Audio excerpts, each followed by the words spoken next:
Bonjour à chacune, bonjour à chacun, ça me fait très plaisir de vous retrouver dans notre émission 3DS. Bienvenue à vous tous, à tous nos auditeurs, à tous ceux qui nous regardaient sur YouTube, aussi sur AdventPlay.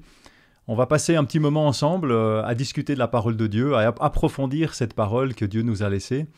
Et ce trimestre, nous étudions 3 messages cosmiques, c'est la thématique de notre trimestre, focalisé sur le texte de l'Apocalypse. Et aujourd'hui, nous arrivons dans une leçon qui est un petit peu une première partie. On fera une deuxième partie la semaine prochaine sur la thématique du jugement. Donc aujourd'hui, on a pour titre La bonne nouvelle du jugement. Alors j'ai 2 invités qui sont avec moi autour de cette table ici pour discuter de cette thématique. Il y a à ma droite Rivan et à ma gauche Loïc. Donc ça me fait très plaisir de vous retrouver. Bienvenue dans notre émission. Je vous laisse dire un petit mot pour vous présenter. Rivan, si tu veux bien commencer. Voilà, c'est un plaisir. Merci Eric d'être à nouveau ici pour participer d'une leçon de l'école du sabbat. Voilà, Rivan dos Santos, d'origine brésilienne, je l'ai dit à cause de l'accent. C'est tout pardonné. Oui, merci. Le Saint-Esprit va faire le reste. Et je suis professeur à la faculté de théologie des Collonges dans le domaine de l'histoire des religions et aussi des bibles archéologie. Très bien, merci. C'est avec plaisir que je participe une merci fois de beaucoup, plus, Rivan. et avec Loïc aussi.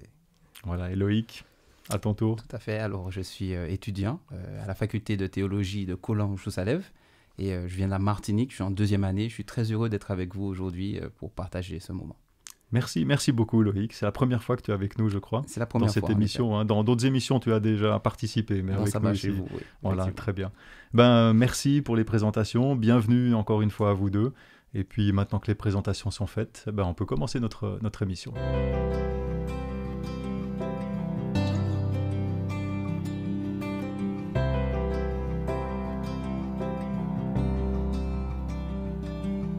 Alors, cette semaine, c'est vrai que le titre, comme je l'ai évoqué, nous met directement dans le bain, finalement. La bonne nouvelle du jugement. On va parler du jugement. C'est quelque chose dans le titre, la bonne nouvelle du jugement, c'est quelque chose qui transparaît comme étant positif. C'est associé à une bonne nouvelle. Et pourtant, quand on regarde dans la vie courante, quand on parle de jugement, c'est pas forcément quelque chose qui est perçu comme étant très positif. En tout cas, selon l'idée qu'on peut se faire d'un jugement. Alors, à votre avis, dans quel cas est-ce qu'un jugement il peut être positif ? Est-ce que peut-être vous avez l'un ou l'autre exemple ou expérience que vous pouvez partager avec nous ou à quoi vous pensez quand on parle de jugement positif, finalement ?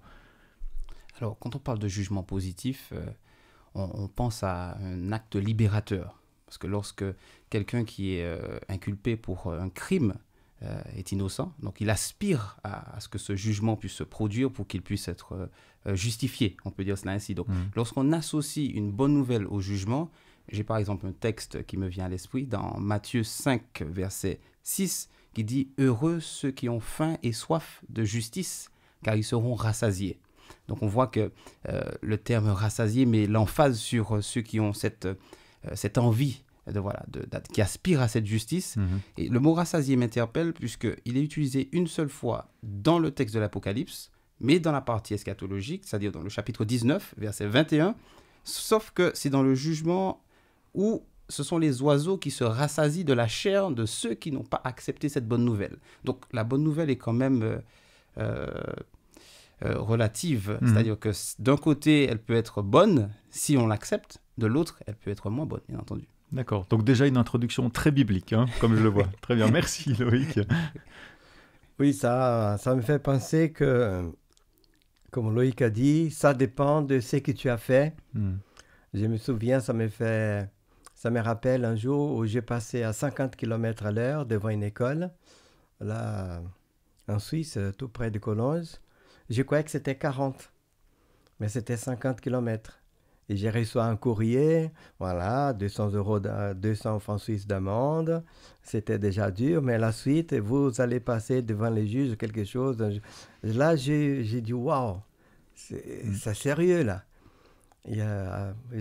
J'avais peur.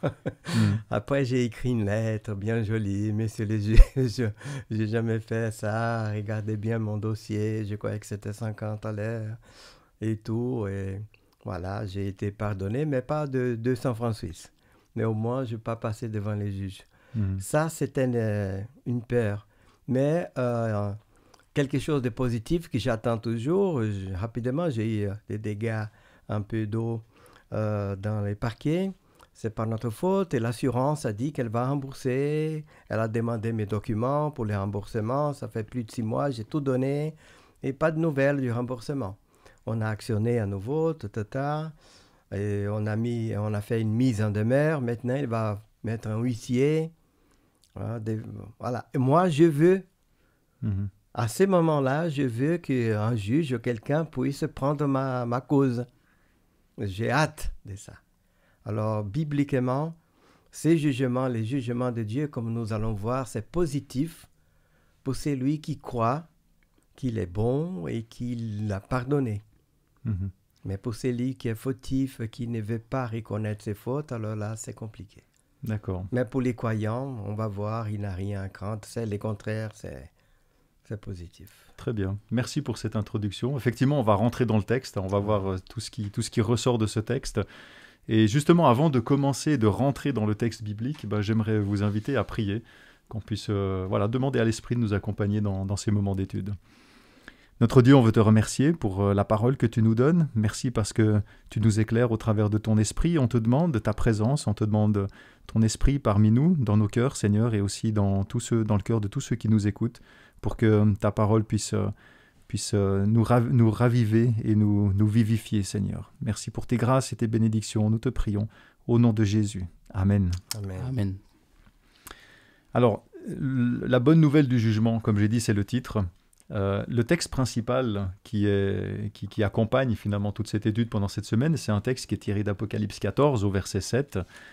Alors l'Apocalypse, je rappelle, c'est tout le livre de l'Apocalypse, c'est une seule vision que l'apôtre Jean a eue et qu'il retranscrit, donc par écrit. Et ce chapitre 14 se situe vraiment dans la partie centrale du livre de l'Apocalypse. Et là, Jean nous dit qu'il voit un ange qui fait une annonce. Et le texte biblique nous dit donc au verset 7, donc l'ange, il disait d'une voix forte, « Craignez Dieu et donnez-lui gloire, car l'heure de son jugement est venue. Et prosternez-vous devant celui qui a fait le ciel, la terre, la mer et les sources d'eau. » Alors ce texte, quand on le lit comme ça, il fait ressortir plusieurs éléments. Il est question d'abord de crainte, craignez Dieu. Il est question du jugement de Dieu, l'heure de son jugement est venue. Et puis, il est aussi question d'un appel à adorer Dieu, qui est présenté comme étant le créateur de toutes choses. Alors, si je mets ça en parallèle avec ce qu'on vient de discuter par rapport à cette bonne nouvelle, le texte qu'on vient de lire, il nous dit de craindre Dieu parce que c'est l'heure de son jugement. C'est quand même assez connoté négativement. Est-ce que finalement, on ne s'est pas trompé de sujet entre le titre d'un côté et puis ce verset qu'on vient de lire? Est-ce que c'est le bon titre qui correspond à ce verset? Et qu'est-ce qu'il y a de positif dans ce verset 7? Alors la question, elle est très pertinente, effectivement. Et pour pouvoir interpréter ce texte-là, il faut prendre en considération un certain nombre de paramètres. Parce que lorsqu'on analyse le mot qui est utilisé pour craindre en grec, dans les 90 occurrences du Nouveau Testament, il y a des notions vraiment où c'est traduit par effroi, peur, terreur. On a l'exemple de Matthieu 25, où dans la parabole des talents, j'ai eu peur de mon maître, donc j'ai caché mes talents. Donc ce mot a aussi une connotation relativement négative. Mais quand on regarde le verset qui précède, le verset 6, on voit qu'il y avait une bonne nouvelle éternelle à annoncer. Donc ça donne déjà un petit peu le ton. Et ce qui est intéressant, c'est que la première fois où le mot en grec est utilisé dans le livre de l'Apocalypse, c'est dans le chapitre 1er. Et c'est relativement rassurant, puisque dans l'Apocalypse 1er, verset 17, il dit « n'aie pas peur ». C'est la première occurrence du mot « phobéomai », donc craindre, dans le contexte. Donc c'est déjà rassurant. Et dans ce contexte, quand on regarde un petit peu plus haut, on voit que Jean, lorsqu'il reçoit la vision, il entend une voix qui est derrière lui. Donc ce qui doit le pousser à se retourner. Donc il y a déjà un appel. Donc lorsqu'il se retourne, parce que le contexte de se retourner fait aussi office de conversion. Donc il y a un symbolisme derrière cet appel qui pousse Jean à se retourner pour entendre cette voix. Et il y a la main droite du Christ qui va se poser sur lui. Et ce qui est encore intéressant, c'est que la droite, c'est la partie offensive lorsqu'on est dans une armée. C'est l'épée, le bouclier à gauche, l'épée à droite. Donc, on a quelqu'un qui prend la défense. Donc, il y a tous les ingrédients sont réunis pour montrer que ce message est positif et en faveur de celui qui le reçoit. D'accord. Donc il faudra creuser un petit peu, voir la suite, pour voir qu'est-ce qu'il y a de positif. Mais la tonalité, elle est positive. Tout à fait. Oui, dans cette même ligne, nous avons, par exemple, dans l'Ancien Testament aussi, on parle beaucoup des craindre Dieu. J'ai choisi quelques psaumes parce que les psaumes montrent d'une façon un peu claire, populaire, la pensée qui était transmise à cette époque. Par exemple, si nous lisons Psaume 22, verset 24, « Vous qui craignez l'Éternel, louez-le. Hein? Vous tous, postérité de Jacob, glorifiez-le. Tremblez devant lui, vous tous, postérité d'Israël. Car il n'a ni mépris ni dédain pour les peines du misérable. Il ne cache pas sa face, mais il écoute quand il crie à lui. » Voilà. C'est une crainte parce que surtout à l'époque ancienne, Dieu c'est un roi aussi. Et on doit craindre un roi. Je pense quand j'étais petit aussi, aux années 60-70, on craignait nos parents. Je ne sais pas comment les enfants aujourd'hui, mais on craignait. Moi j'aimais beaucoup ma maman et je l'aime encore, elle est toujours vivante. Mais j'avais... des fois, elle me regardait, elle clignotait comme ça quand j'étais en public ou à l'église. Juste en clignotement, dit attention, j'étais à l'œil. En effet, il faisait comme ça, il tournait la tête et dit à la maison, on va parler. Et il avait un ceinturon qui allait visiter mes jambes. Ouais. Alors, il avait cette crainte, mais pas peur. J'ai dit, c'est ma mère, elle m'aime, mais elle va me corriger parce qu'elle m'aime. Alors, il y a d'autres psaumes, 50, verset 11 aussi, qui parlent de craindre avec louange. Et d'autres aussi, nos auditeurs veulent noter pour lire plus tard. Par exemple, le jugement, c'est positif. Psaume 7, versets 8 et 9. On va lire peut-être psaume 94, 94. 14, 17, par exemple. Qui parle aussi, il y a beaucoup de ces termes jugement dans la Bible, dans les psaumes. 94, par exemple, verset 14. Car l'Éternel ne délaisse pas son peuple, il n'abandonne pas son héritage. Car les jugements sera conforme à la justice, et tous ceux dont le cœur est droit l'approuveront. Moi, j'aime bien l'exemple que tu as donné aussi par rapport le rapport entre les enfants et les parents. Parce que c'est vrai que c'est un contexte typique qui est vraiment rempli d'amour, autant les parents que pour l'enfant et l'enfant pour les parents. C'est quelque chose qu'on ne remet pas en question. Et il y a une, comme tu dis, une sorte de crainte, mais qui est plus finalement, qui est synonyme de reconnaissance d'une autorité. Tout à fait. Mais dans un contexte d'amour. Donc il n'y a pas une peur viscérale, je dirais, comme... voilà, c'est pas une peur dont il faut avoir... enfin, je ne sais pas quel synonyme on pourrait donner, mais c'est un contexte d'amour qui est différent, qui fait finalement être une reconnaissance d'une certaine autorité, et il faut faire avec, quoi. Et on voit que c'est une notion de respect. Oui, absolument. Il y a une notion de révérence, de respect, absolument. donc totalement dans un état d'esprit adéquat. C'est pas la peur d'un enfant dont le papa va rentrer ivre, va taper sa maman. Là, il a peur, mais ça n'a rien à voir. Tout à fait. C'est une peur parce qu'on sait que la personne en face veut notre bien et peut-être que je mérite d'être corrigé. Et c'est cette mentalité de l'Ancien Testament et de la Bible. Mais c'est corriger pour progresser, finalement. C'est cette personne qui va me faire progresser. Chaque fois qu'il apparaît craindre, c'est louer l'Éternel, il est bon. Craignez parce qu'il est bon. Il y a ces deux termes qui vont ensemble. Alors, il y a plusieurs versets bibliques, notamment qui nous parlent de jugement de Dieu. On le voit à différents endroits où Dieu il est présenté comme un juge. Et je pense notamment au texte dans Genèse 18, donc il y a Moïse qui intercède auprès de Dieu. C'est le contexte de la destruction de Sodome et Gomorrhe. Donc Dieu annonce qu'il va détruire Sodome. Et puis dans Sodome, il y a aussi des personnes qui potentiellement sont justes.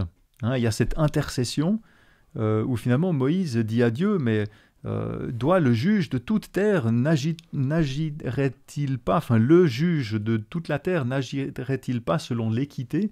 Donc Moïse, il met un peu Dieu au défi, hein, quelque part, en disant, mais attends, il y a peut-être des personnes justes, et toi, tu serais pas juste dans ton attitude, finalement? Alors ça, c'est un texte.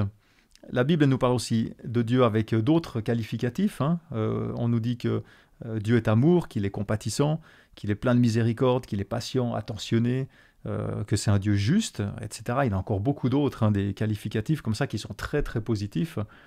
Alors pourquoi venir casser tout d'un coup cette belle image de Dieu qui est très positive en le présentant comme le Dieu qui juge? Finalement, est-ce que c'est vraiment nécessaire? Pourquoi est-ce qu'on ne reste pas avec une image positive d'un Dieu qui aime, d'un Dieu qui sauve? Non, on arrive avec un Dieu qui juge. Oui, c'est dans cette continuité, et aussi si on prend en considération la mentalité ancienne, lorsqu'Israël a demandé un roi au chapitre, dans les premiers livres de Samuel, chapitre 7 ou 8, ils disent au roi qui nous défende, qui sortent devant nous pour faire nos guerres et qui nous juge. Et d'ailleurs, lorsque Salomon est devenu roi, il a demandé la sagesse à Dieu pour bien juger. Et le premier acte, c'est la justice, couper l'enfant là, pour montrer qu'il était sage.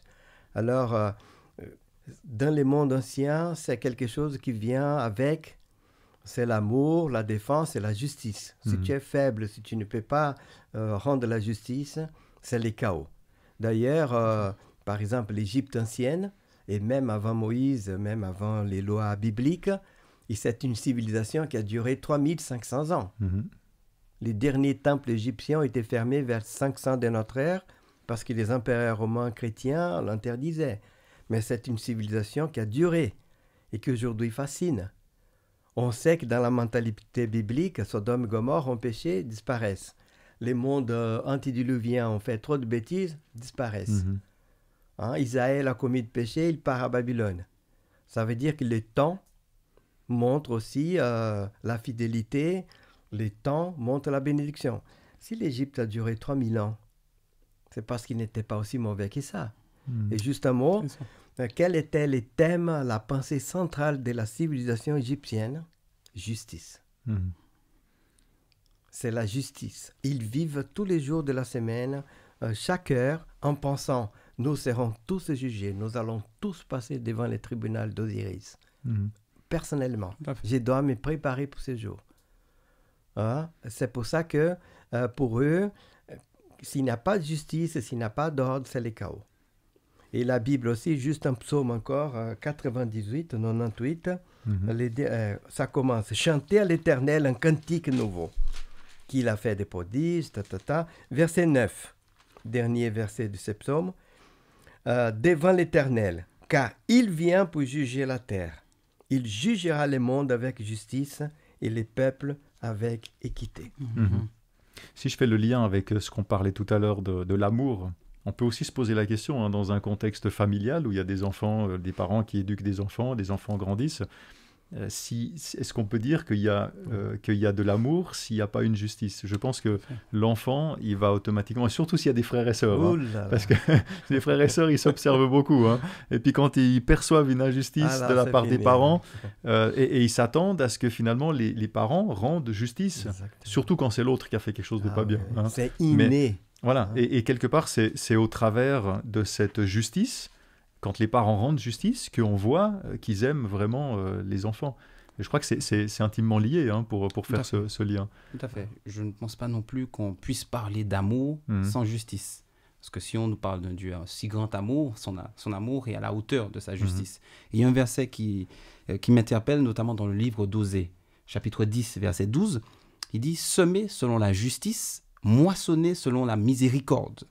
Il est temps de chercher l'Éternel jusqu'à ce qu'il vienne et répande pour vous la justice. » Donc on voit un principe rétributif en faveur de celui qui s'attache à cette justice. Parce qu'en fait, quand on lit par exemple dans l'Apocalypse, toujours dans la partie eschatologique, au chapitre 16, 17, on entend cette voix qui dit « C'en est fait ». Oui. Pourquoi? Parce qu'il y a de ceux qui aspirent à cette libération. Puisque dans le contexte des 7 sceaux, on a au 5e sceau, tout à fait, au 5e sceau, les âmes sous l'autel qui crie et qui pose une question qui est fascinante. Jusque à quand tarderas-tu à juger? Donc on voit vraiment cette aspiration à la justice. Donc on ne peut pas parler d'amour sans justice. J'aime bien cette notion de semer et de récolter, qui fait vraiment le cycle complet. Ça intègre automatiquement la justice et l'amour, la miséricorde dans le texte. Tout à fait.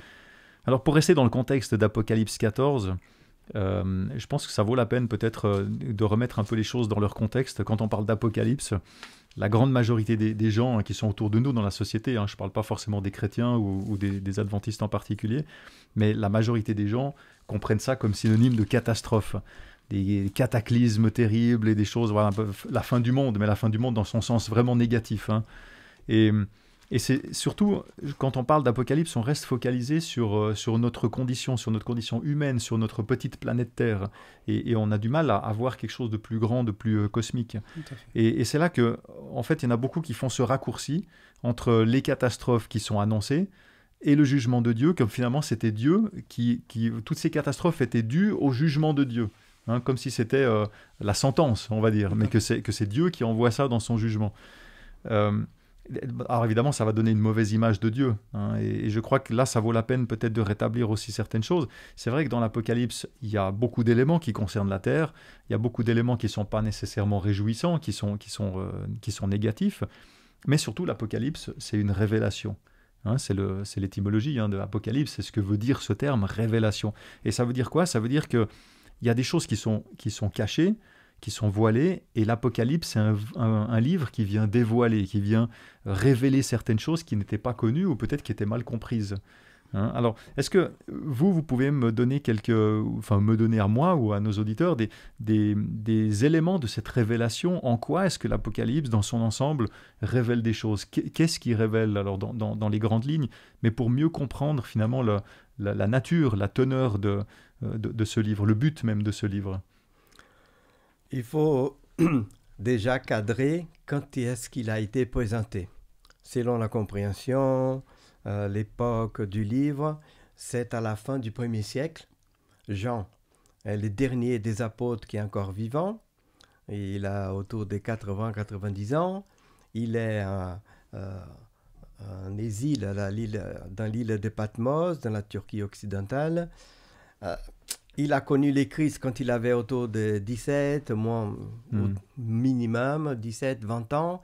Ça fait 70 ans, presque 60. Jésus a dit, je vais au ciel, je viens bientôt. Je vais vous faire des maisons et je reviens pour vous prendre avec moi. Il y a des gens qui ne vont pas passer par la mort, qui sont ici, qui vont voir les fils de l'homme venir sur les nuées du ciel. Tout le monde attendait, il ne connaissait pas la prophétie qu'on va voir la semaine prochaine, des 1054, voilà. Jérusalem est détruite par les Romains en 70. Les apôtres sont Paul, Pierre, selon la tradition, sont morts aussi, les premiers par Rome. Et Jésus ne vient pas. Alors, Dieu va faire comme il a fait avec Daniel, lorsque Jérusalem a été détruite, vient la statue de Daniel, tout de suite, pour dire, du calme, vous êtes en train de perdre. 4-0, il reste 3 minutes, vous allez remporter la coupe. Comment? Vous allez voir. Et c'est pour donner cet encouragement. Alors, ce que je vois dans l'Apocalypse, et il y en a qui aiment voir les détails, c'est un livre qui est en train de s'ouvrir, Révélation, mais elle est progressive. Alors, ce que Jésus a voulu montrer, ce que je comprends, c'est que, regardez, l'Église va passer par des moments difficiles. Il y aura des conflits externes, des conflits internes. Mais à la fin, ceux qui vont rester dans la persévérance, ceux qui vont continuer du côté du Christ, de l'agneau, vont remporter la victoire. Mais il y aura beaucoup de morts, beaucoup voilà. Il ne cache rien. Mais préparez-vous parce que ça sera difficile. Et ce qui, pour moi, c'est l'espoir de l'Apocalypse. C'est vrai que c'est un livre qui fait peur. Bête, si on faisait une bande dessinée, un film de Hollywood, je ne sais pas si c'est une vraie terreur. Mais c'est que Dieu, il ne cache rien. Il dit, mais à la fin, vous allez remporter la victoire. Oui, tout à fait. Voilà. Et au fond, c'est un livre qui est en train de s'ouvrir. Je ne crois pas qu'on puisse aujourd'hui savoir qui est qui par rapport à l'avenir. Il faut la Bible a une règle, c'est lorsque la prophétie s'accomplit qu'on commence à comprendre. Oui. Il n'y a aucune prophétie qui a été comprise avant, aucune, zéro. Même sur les chemins d'Emmaüs, ils ont commencé à comprendre les dimanches. Mais ce qui est intéressant, c'est effectivement, il y a des choses, comme tu dis, des choses terribles qui sont annoncées, des choses qui peuvent faire peur. Mais dans l'Apocalypse, il y a vraiment ce schéma de deux pôles ou deux positions, en fait. Il y a ceux qui acceptent et qui sont fidèles, et il y a les autres. Et même si c'est des événements peut-être mondiaux qui vont se passer, mais il y a toujours, envers ceux qui sont fidèles, il y a toujours un message d'espérance, un message positif, un message d'accompagnement, un message d'amour, qui déteint complètement avec cette notion de catastrophe et de peur et d'oppression. Et même si ça touche le monde entier, on voit que Dieu, il promet, qu'il ne craignit rien. Il est toujours avec son peuple et il encourage les gens à revenir sur ce chemin-là. Je pense que c'est quelque chose qui ressort assez fortement. Je ne sais pas si Loïc, tu veux ajouter quelque chose. Bien sûr, effectivement, tu l'as dit dans l'introduction de la question, l'image de Dieu. Et bien sûr remise en question à plusieurs moments. Et on se rend compte que l'Apocalypse, c'est l'oméga, la Genèse, c'est l'alpha. C'est comme ça que je l'interprète. Le premier et le dernier livre sont en parallèle. Et on se rend compte que dans ce livre, on voit l'image de Dieu. Et c'est dans le livre de l'Apocalypse qu'on voit l'image de la bête. On voit une thèse et une antithèse, ce qui est intéressant. Et un pouvoir oppressif qui va contraindre les consciences. Donc le livre de l'Apocalypse révèle. Et tu l'as bien dit, il y a cette révélation. Et l'antonyme du mot « révéler », c'est « dissimuler ». Parce qu'on voit que le serpent, par exemple, dans le jardin, il va mordre au talon la postérité. Et le talon, c'est situé à l'arrière. Donc, c'est-à-dire qu'il agit avec ruse. Tandis que le Christ, Dieu, il est franc, il joue franc jeu. Il n'y a pas de cachotterie avec lui. Il est là pour révéler, tu l'as dit de manière progressive, bien entendu, mais c'est un message d'espérance avant tout qui est transmis à travers ce texte. Oui. Et on voit bien, si tu prends l'exemple de Genèse, l'attitude du serpent, on voit aussi dans la tentation, quand il va tenter Ève, que finalement il va dire des choses, mais des demi-vérités. Exactement. Ce qu'il dit n'est pas faux, mais il ne dit pas l'ensemble des choses. Il cache, il dissimule une partie pour faire passer son message à lui. C'est tordu, quoi. Exactement. Et il a mordu. Si je peux juste rajouter encore, c'est vrai qu'on ne doit pas avoir peur, mais Dieu nous avertit quand même que les choses seront difficiles. Tout à fait. Ce n'est pas pour penser ça, c'est comme par exemple, nous savons, si Jésus ne vient pas d'ici 30, 40, nous serons petits vieux, peut-être qu'on aura une maladie grave. Voilà, ça existe, mais on ne pense pas à ça tous les jours. On va prendre l'autoroute, on ne va pas penser, oui, peut-être qu'il y aura... Non, on ne pense pas.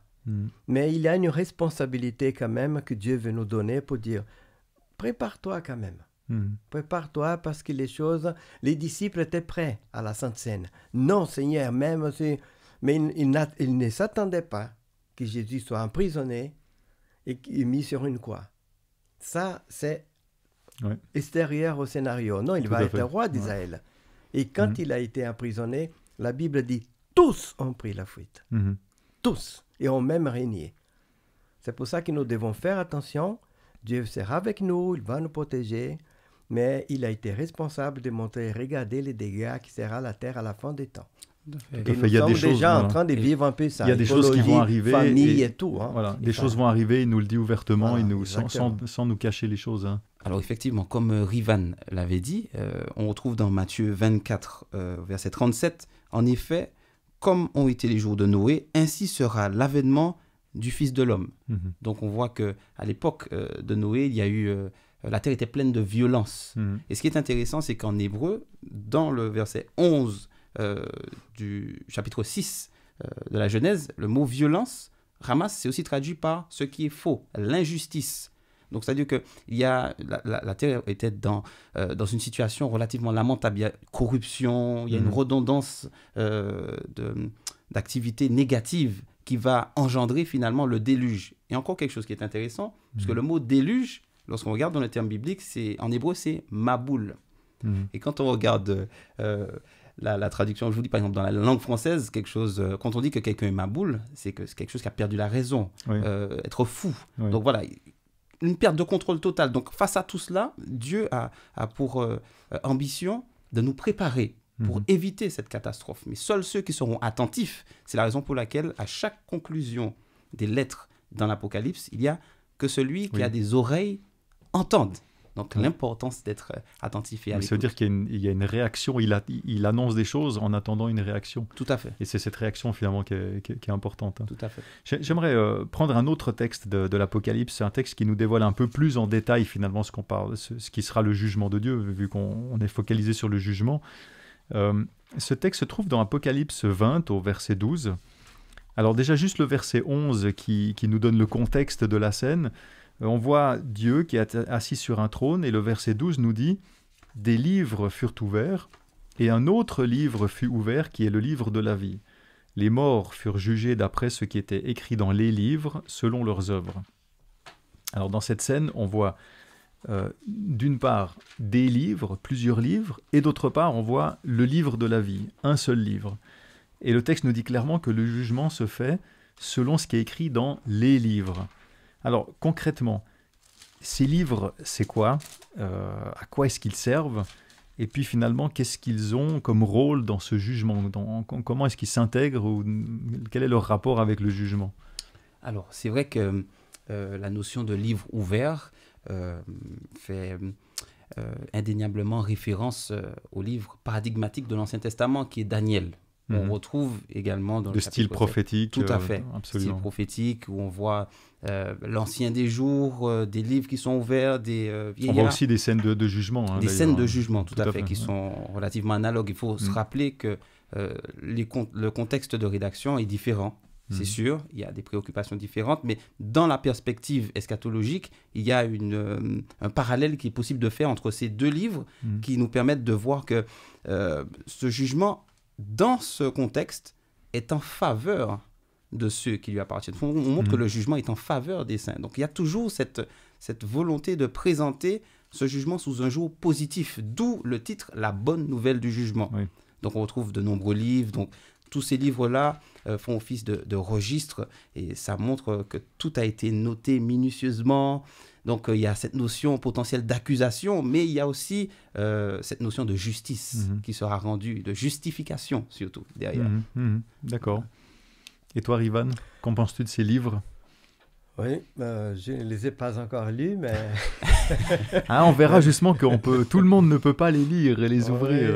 Tout à fait. On va y venir. Voilà, à nouveau, je reviens parce que c'était une mentalité de l'époque ancienne aussi. On a vu en classe aussi, les membres, ceux qui nous écoutent peuvent aussi cliquer sur Internet, jugement dans l'Égypte ancienne. Ils avaient, voilà, chacun va passer devant les tribunaux de Dieu. Il a des images, il y a encore des bandes dessinées. On dirait Daniel 7. On dit, voilà, il y a quelqu'un assis sur le trône, habillé en blanc, en Égypte aussi. Il y a des témoins autour. Il y a une balance qu'on va mettre le cœur d'un côté, la plume, la loi de l'autre. Il y a des gens, des êtres comme ça, avec des livres qui sont là pour noter les résultats. Des registres, comme des registres. Parce que c'était le support de l'époque. Et ensuite, la personne qui a passé le jugement, Dieu dit, tu peux entrer au paradis. Et nous avons ici aussi Daniel 7, 25 qui montre cela. Et quand on arrive à Apocalypse 20, là, c'est le moment final de la disparition du péché. Et c'est comme tu as dit, j'ai vu Apocalypse 20, verset 11. J'ai vu un grand trône blanc. Et celui qui était assis, la terre et les ciels s'enfuirent devant sa face. On voit là que c'est Dieu le Père. Verset 12. J'ai vu les morts, les grands et les petits qui se tenaient devant les trônes. Les morts devant les trônes. Ça veut dire qu'ils sont déjà jugés. Ils sont déclarés déjà perdus. Et c'est le jugement qu'on va voir qui, pour nous, a commencé déjà en 1154. Quand Jésus va venir, les jugements, la décision est déjà faite. Et là, c'est pour ça qu'on dit les morts qui sont debout. Ça veut dire Dieu va juste, dans notre petite compréhension, dire pourquoi ils ne pourront pas hériter de la vie éternelle. Si c'est symbolique ou non, on va le voir. Des livres furent ouverts et un autre livre fut ouvert. C'est lui qui est les livres des vies. Et les morts furent jugés selon leurs œuvres d'après ce qui a été écrit dans les livres. La mer, verset 15. Quiconque ne fut pas trouvé écrit dans les livres des vies fut jeté dans les temps de feu. On ne va pas avoir peur. À mon avis, tout ça, c'est symbolique. C'est Dieu qui va faire disparaître les feux. Ça fait disparaître. Dieu ne va pas jeter des gens vivants dans un feu alors que ça ne sert plus à rien pour eux. Voilà, c'est la disparition du péché. Mais ce qui compte pour nous, c'est qu'ils n'ont pas été trouvés dans les livres de vie. Comme nous allons voir la semaine prochaine, c'est que Dieu va commencer un processus. Nous, êtres humains, petits comme nous sommes, la Bible nous a donné la compréhension que lorsqu'il va approuver quelqu'un, Dieu dit, voilà, les noms de la personne dans les livres de vie. Et on pense que quand Jésus va venir, il va prononcer les noms et ceux qui sont dans les livres de vie ressuscitent, pas les autres. Parce qu'ici, c'est comme si Dieu montrait, mais ton nom n'est pas là. Oui. J'ai jugé, les gens qui ont passé 1000 ans avec moi sont d'accord avec mon jugement, ton nom n'est pas là. Voilà, dans la compréhension biblique, et ancienne aussi, et la nôtre, c'est que Dieu enregistre tout ce qui se passe. Oui, tout à fait. Pour après dire pourquoi il peut sauver ou non. Oui. C'est intéressant de voir que finalement, dans ce qui ressort dans nos discussions, il y a le livre de vie, justement, où tous ceux qui ont cru et qui ont reçu cette justice de Dieu, en fait, qui n'ont pas mérité et qui est un cadeau, mais quand ils l'ont accepté, leur nom est écrit dans le livre de vie.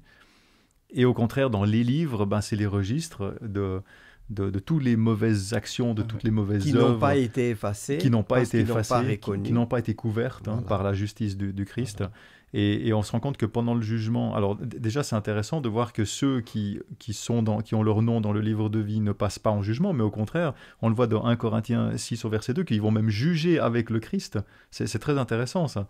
Et quand le jugement arrive, finalement, c'est les autres livres qui sont pris pour se rendre compte de ce qui reste et de pourquoi est-ce que certaines personnes n'ont pas été sauvées, n'avaient pas leur nom dans le livre de vie. Tout à fait. Et là où je trouve effectivement intéressant ce que tu dis, Ivan, tu as appuyé là-dessus, sur l'aspect symbolique du langage qui est utilisé. Parce qu'on a beaucoup d'anthropomorphisme. De toute manière, nous sommes des humains et nous avons besoin d'éléments qui nous permettent de comprendre, de tenter de comprendre quelque chose qui nous dépasse. Donc c'est très important de comprendre cela pour qu'il n'y ait pas cette notion forcément littérale qui nous induise dans une mauvaise compréhension du texte et surtout l'objectif principal de Dieu qui est de se rapprocher de sa créature. Ouais. Parce que si on va dans les littéralismes profonds, il faut dire que les morts sont debout. Tout à fait. Alors, voilà, c'est juste pour dire, c'est une symbolique de la disparition du péché. Et le feu, ça veut dire surtout pour les anciens, il n'y a pas de traces. Ça va disparaître. C'est le moment où Dieu va effacer le péché pour toujours. Et juste après, ça commence la vie éternelle. Nouveau ciel, nouvelle terre. Alors j'aimerais prendre un autre texte avec vous pour avancer un petit peu. C'est vrai que quand on parle de jugement, il n'y a pas 36 jugements différents. On parle, dans la Bible, on parle vraiment du jugement, jugement de la fin, jugement de Dieu. Il y a ce texte que j'aimerais prendre avec vous se trouve dans Apocalypse au chapitre 4. Alors tout le chapitre 4 décrit la scène qui est présentée en vision à Jean. Il s'agit d'une scène qui se situe dans le ciel, c'est une scène céleste, avec de nouveau on voit un trône. Je dis de nouveau parce que c'est comme dans Apocalypse 20, donc il y a un trône, il y a quelqu'un qui est assis sur le trône et donc qui va présider cette séance de jugement.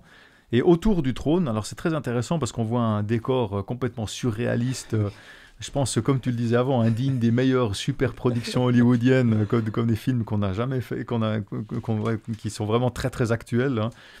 Il y a 24 anciens qui sont assis autour de ce trône, ils sont habillés en blanc. On voit le contexte, on voit des éclairs, des tonnerres qui sortent du trône. Il y a 7 lampes aussi. Et devant le trône se trouve une mer de verre. Et tout autour du trône se trouvent aussi 4 êtres vivants qui possèdent, attention, ouvrez bien vos oreilles, plein d'yeux devant et derrière. Alors vous essayez d'imaginer, c'est difficile, mais voilà. Et ces êtres ressemblent à différents animaux. Ils ressemblent, donc ce ne sont pas, mais ça ressemble à des animaux tels qu'on peut les connaître aujourd'hui, avec par contre certaines excentricités qui sont quand même très très marquées. Alors ça c'est dans le chapitre 4. Quel parallèle on peut faire entre cette scène du chapitre 4 et puis les textes que nous avons lus dans Apocalypse 14, verset 7, et puis en particulier aussi au chapitre 20, ces textes qu'on a vus qui parlent aussi de jugement. Oui, c'est des textes incroyablement difficiles à imaginer. Les trônes, tous ces gens autour. Ça nous rappelle aussi Daniel 7, C'est la première vision très claire d'un jugement de Dieu, qui Dieu est là aussi, un trône, habillé en blanc. Il a des millions et des millions de gens autour, des témoins, des livres. Et là, ces êtres qui ont des yeux partout, ça veut dire, la Bible les appelle à nouveau l'Esprit de Dieu qui part partout dans la terre. Ça veut dire, Jésus a dit, par vos paroles, par vos actes, vous serez jugés. Nous serons jugés par nos œuvres. Nous sommes sauvés par la foi, mais jugés par nos œuvres, pour voir si la foi correspondait. Et cette scène, c'est incroyable. Et après apparaît un livre. Voilà, apparaît un livre écrit dedans et dehors. Seul le Christ, l'agneau, qui a vaincu, est digne de l'ouvrir. Alors, je ne sais pas, il y a beaucoup d'interprétations. Il y en a qui pensent au livre de vie. D'autres pensent que c'est les événements. Il faut qu'il laisse. C'est comme s'il disait, voilà ce qui va se passer, mais c'est moi qui autorise. Voilà, sincèrement, personnellement, je ne pourrais pas donner des explications très précises. Après, il y a les 7 sceaux. Chaque fois qu'il ouvre quelque chose, un événement se passe. Et Jean pleure parce qu'il dit, mais il faut qu'il ouvre. Il faut, si ces livres restent fermés parce que les livres étaient en rouleau, l'histoire ne va pas se poursuivre. Oui. Alors, il comprend qu'il faut que l'histoire se poursuive. C'est par sa victoire, et il voit un cheval blanc, c'est probablement l'Église qui commence sa victoire. Voilà, nous avons, c'est vrai, une scène de jugement, et Jésus est le seul qui est digne de déclencher, mais c'est le Père Dieu qui autorise tout cela. Nous avons les rôles du juge et des... Tout à fait. Voilà. Tout à fait. Tu as déjà un petit peu anticipé sur le chapitre 5, mais c'est juste parce qu'il y a une continuité entre chapitre 4 et chapitre 5. Exactement. Ouais, absolument. Parce qu'effectivement, tu as parlé d'Apocalypse 20, où on voit cette scène, et là, sauf que c'est dans le chapitre 4. Donc, il y a 2 parties distinctes dans le livre d'Apocalypse, la partie historique, on va dire, et eschatologique, en tout cas selon l'interprétation adventiste, puisqu'on a les 7 églises, les 7 sceaux, les 7 trompettes qui sont généralement mis en parallèle. Et juste après les 7 églises, on a cette vision de la salle du trône. Et comme tu l'as dit, on aurait dit que voilà, cette mise en scène est extraordinaire. Il y a pas mal de symboles qui nous permettent de comprendre la solennité de ce moment. Puisqu'on se rend compte que il y a quelqu'un, déjà, il y a du suspense. On dit que quelqu'un est assis sur le trône. On ne nous dit pas qui. Voilà. On suppose, on sait que c'est le roi de l'univers, mais on va voir que progressivement, c'est l'agneau qui apparaît. Donc, il y a une certaine forme de suspense. Et tu as parlé de ces êtres qui avaient des yeux devant et derrière. Ça peut aussi paraître surréaliste, surprenant. Bon, après, on connaît cette expression chez nous. Tu as des yeux derrière la tête. Donc, c'est-à-dire que voilà, tu vois un petit peu partout. Donc, on voit que rien n'échappe au contrôle de ces êtres. Et on voit qu'il y en a 4 devant. Il y a aussi 4 points cardinaux. On nous parle des 4 vents qui sont retenus. Et leur aspect est relativement interpellant. Il y a l'un qui ressemble à un lion, l'autre à un veau, le 3e à un homme et le 4e à un aigle. Et on voit aussi qu'il y a dans les évangiles canoniques 4. Et Matthieu, Marc, Luc et Jean. Donc, il y a le lion qui fait office de la figure royale. On a le veau qui fait référence au service. Il y a pas mal d'interprétations là-dessus. L'homme qui fait référence à l'incarnation du Christ. Et l'aigle qui est aussi un symbole de divinité. Donc, on voit les éléments qui sont coalisés pour mettre en relief la suprématie de l'agneau qui, par la suite, apparaît du milieu du trône. Vous voyez, donc on dit qu'il y a quelqu'un qui est assis. Et ensuite, il apparaît. Donc, il rentre en scène. Oui, tout à fait. Alors, cette scène du jugement d'Apocalypse 4, en fait, comme on l'a évoqué, ça se poursuit dans le chapitre 5, avec des éléments supplémentaires qui arrivent, qui sont très intéressants. Et on va voir finalement que dans notre étude, j'ai presque envie de dire la boucle est bouclée, parce qu'on a commencé gentiment avec Apocalypse 14, verset 7. C'est un appel à revenir à Dieu, à l'adorer, notamment parce qu'il est notre créateur. Et puis, après, on a vu le chapitre 20, où finalement, on parle d'un jugement. Qui nous parle de plusieurs livres, qui nous parle du livre de vie. Donc ça nous a permis de faire la distinction entre finalement ce que signifie le jugement pour les justes, ceux qui acceptent de revenir à Dieu, et puis de l'adorer finalement, et puis pour les autres, de ceux qui refusent ou qui n'acceptent pas cet appel de l'ange. Et puis ensuite, on a fait un saut dans le chapitre 4, qui suit directement chapitre 4 qui parle aussi de jugement, avec une dynamique, une vision, une scène céleste, aussi dans une dynamique d'adoration. Ça, c'est très, très important. On ne l'a pas encore mentionné ici, mais et moi, c'est une dynamique qui m'intéresse beaucoup, parce que souvent, on s'arrête à la scène, on essaye de comprendre qui est ce personnage, qui sont ces personnages, à quoi ils servent, etc., etc. Mais quelque part, c'est un peu comme si on analyse une photo. Et moi, j'aime beaucoup cette dynamique, pas seulement de regarder qui se passe ou quels éléments sont dans la scène, mais quelle est la dynamique, qu'est-ce qui se passe dans cette scène-là. Et c'est vraiment une dynamique d'adoration qu'on retrouve et qui correspond finalement à 100% avec cette dynamique d'adoration qu'on parlait au chapitre 14, verset 7. Et dans le chapitre 5, maintenant, qui suit directement ce chapitre 4, on voit un élément central dans le contexte de jugement, c'est justement, tu l'as évoqué tout à l'heure, un livre. Là, tout d'un coup, on parle d'un petit livre, qui est un livre qui a l'air d'être si important que personne dans le ciel, ni dans la terre, ni sous la terre, personne ne semble digne de l'ouvrir, ni même de le regarder, nous dit le texte. C'est quand même extrêmement fort.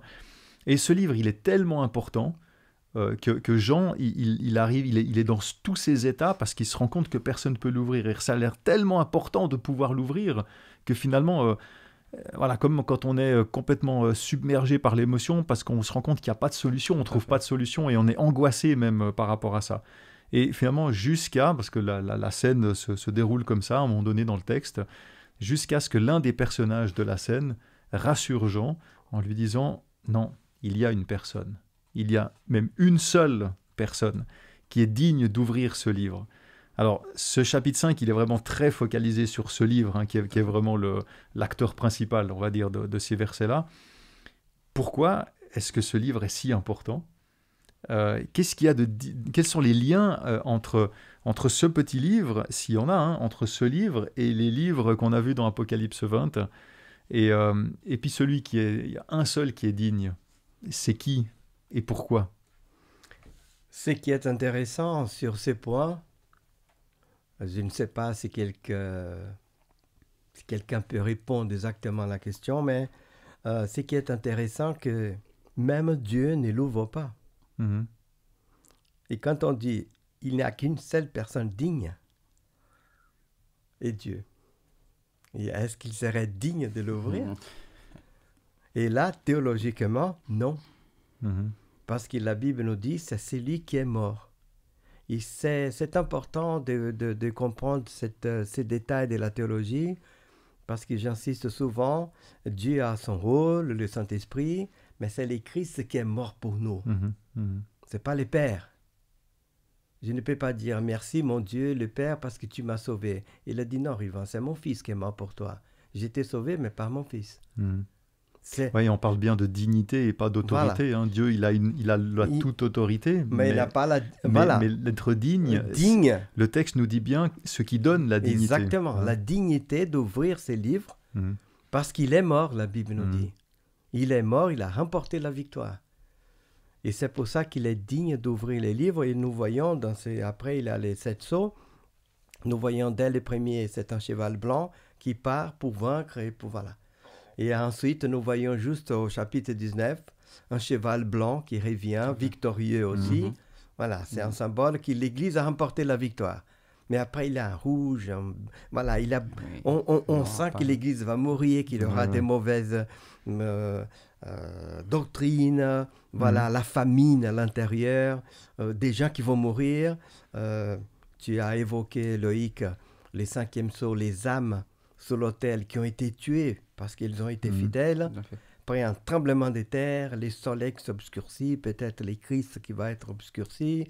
Et à la fin, silence au ciel, 7e sceau. On imagine, c'est notre interprétation, que le Christ est venu avec tous ses anges. Alors il est en silence au ciel parce qu'il est venu nous chercher. Voilà, c'est la fin.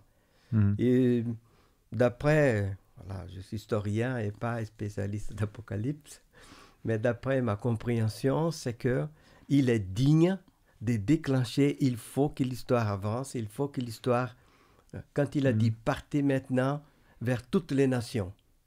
Vous vous souvenez que Jésus, quand il a envoyé, quand il était avant sa mort, il a dit « n'allez pas dans la ville des Samaritains, n'allez pas chez les païens, rester avec les brebis perdues d'Israël. Il a dit à une femme cananienne, je n'ai pas été envoyé aux brebis qui ne sont pas d'Israël. Ouais. C'est la première phase de mon ministère.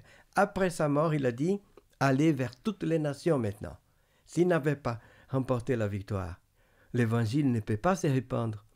Et quand on voit ces chevals blancs qui partent pour la conquête, à mon avis, c'est ça que Jean a compris. Mais s'il n'a pas de dignité, on ne peut pas répandre l'évangile partout sur la planète. Et c'est là qu'on voit la dignité de Jésus-Christ qui est mort et que c'est grâce à lui que les choses vont se déclencher. Mais il a toujours débat, ces livres qu'il a écrits dedans et dehors. Est-ce que c'est les livres de vie avec les noms des gens? Je ne crois pas. Je ne sais pas. Ce qui compte, c'est parce que Jésus est mort, qu'il a remporté la victoire, que l'histoire, l'Église peut partir. Et à la fin, on voit que c'est victorieux. Oui. Parce que tu as insisté sur la notion de dignité, et quand on regarde dans l'étymologie, le mot grec pour digne, axios, c'est aussi avoir du poids, avoir du crédit. Donc, ça veut dire que par cette action, il le mérite. Donc, ça veut dire qu'il y a quelque chose qui a été fait qui attire les regards. Donc, on voit dans cette liturgie qui est christocentrée, finalement. Bien sûr, puisqu'on voit que toute l'emphase est mise sur ce personnage principal. Et je trouve que c'est très pertinent de se rendre à l'évidence que ce rouleau, parce que tu l'as dit, parce que Jean va se lamenter. Jean, il est troublé. Et le texte qui dit que votre cœur ne se trouble point intervient en parfaite adéquation avec cette situation. Puisque ne crains pas, parce que le lion de la tribu de Juda a vaincu. Donc s'il pleure, c'est qu'il voit l'importance de ce livre, indépendamment de ce qu'il pourrait représenter. D'ailleurs, certains l'interprètent comme étant l'héritage de la vie éternelle qui va être restauré par l'initiative du Christ. En tout cas, on voit vraiment qu'il y a quelque chose qui est mis en œuvre pour aboutir à quelque chose de grandiose. Oui, tout à fait, tout à fait. Alors, on arrive gentiment au terme de notre étude, malheureusement, on pourrait presque dire, mais la bonne nouvelle, c'est que là, on est dans la première partie, et la semaine prochaine, on va se retrouver tous les trois pour parler de la suite, on va parler de, je dirais, de la deuxième partie sur ce jugement, puisqu'on va parler de l'heure du jugement, d'ailleurs, qui est un des éléments qui apparaît dans notre texte de base, d'Apocalypse 14, verset 7, où il est aussi question de l'heure du jugement. Alors, on va détailler ça un petit peu la semaine prochaine, mais jusqu'à maintenant, par rapport à cette étude, est-ce qu'on a pu étudier aux différents textes? On est passé d'Apocalypse 14, Apocalypse 20, Apocalypse 4 et 5, d'ailleurs, avec quelques mentions aussi de Daniel, Qu'est-ce qui vous a le plus marqué? Qu'est-ce que vous retenez jusqu'à maintenant de ce qu'on a discuté aujourd'hui? Quel est le point central de cette étude et qu'on peut laisser à ceux qui nous écoutent? Alors, c'est vrai que pour moi, le point central, ce serait de toujours garder confiance. Parce que beaucoup de choses peuvent nous faire avoir l'impression qu'il n'y a plus d'espoir. Quand on analyse, parce que j'entends des fois beaucoup de paroles négatives, et c'est vrai, on constate que le monde se dégrade, les valeurs se perdent, mais pourtant, il y a un Dieu qui est encore au contrôle. Et c'est ce qui doit nous marquer.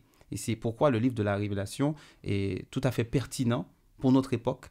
Et je suis convaincu, et je le dis vraiment avec tout mon cœur, que le Dieu qui est assis sur le trône est capable de renverser n'importe quelle situation. Donc voici un message d'espoir qui permettra à quiconque de relever la tête s'il est découragé.